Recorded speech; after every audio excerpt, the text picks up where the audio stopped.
ಆ ಕಡೆ ಅಲ್ಲ, ಈ ಕಡೆ. ನಿಮ್ಮ ಕಾರ್ ಸಸ್ಪೆನ್ಷನ್ ಯಾವಾಗ ಚೆಕ್ ಮಾಡಿಸಿದಿರಿ ನೆನಪಿದೆಯಾ? ಇಲ್ಲ ಅಲ್ಲ? ಹಾಗಾದರೆ ಈ ವಿಡಿಯೋ ನಿಮಗಾಗಿ. ನಿಮ್ಮ ಕಾರ್ ಸೌಂಡ್ ಬಂದಾಗ ಅಥವಾ ವೈಬ್ರೇಷನ್ ಬಂದಾಗ ಮಾತ್ರ ಸಸ್ಪೆನ್ಷನ್ ಚೆಕ್ ಮಾಡಿಸ್ತಾ ಇದ್ದೀರಾ? ತಪ್ಪು. After 3 years or 30,000 kilometre every ಸರ್ವಿಸಲ್ಲೂ ನಿಮ್ಮ ಕಾರ್ ಸಸ್ಪೆನ್ಷನ್ ಚೆಕ್ ಮಾಡಿಸ್ಕೋಬೇಕು. ಮಾಡಿಸಿಲ್ಲ ಅಂದರೆ ಡ್ರೈವಿಂಗ್ ಕಂಫರ್ಟಬಲ್ ಇರಲ್ಲ, ವೆಹಿಕಲ್ ಹಾರ್ಡ್ನೆಸ್ ಫೀಲ್ ಆಗುತ್ತೆ, ರೈಟ್ ಆರ್ ಲೆಫ್ಟ್ ಫುಲ್ ಆಗುತ್ತೆ, ಟಯರ್ ಅನ್ಯೋನ್ ವೇರ್ ಆಗುತ್ತೆ, ಸ್ಟೆಬಿಲಿಟಿ ಕಮ್ಮಿ ಆಗುತ್ತೆ. ನಾವು ಹೇಗೆ ಸಸ್ಪೆನ್ಷನ್ ಚೆಕ್ ಮಾಡ್ತೀವಿ ನೋಡೋಣ. ಇದು ಸಸ್ಪೆನ್ಷನ್ ಫ್ರೇಮ್. ಇದರಲ್ಲಿ steering rack, lower arm, stabilizer bar bushes ಇದೆಲ್ಲ ಚೆಕ್ ಮಾಡ್ತೀವಿ.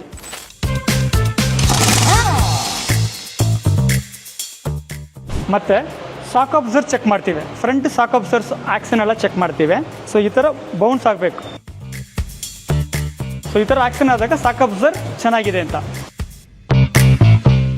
ಹಾಗೂ ಹಾರ್ಡ್ನೆಸ್ ಬರಬಾರ್ದು ಅಂತೇಳಿ ರಬ್ಬರ್ ಬುಸ್ಸಸ್ಸನ್ನು ಕೂಡ ಚೆಕ್ ಮಾಡ್ತೀವಿ.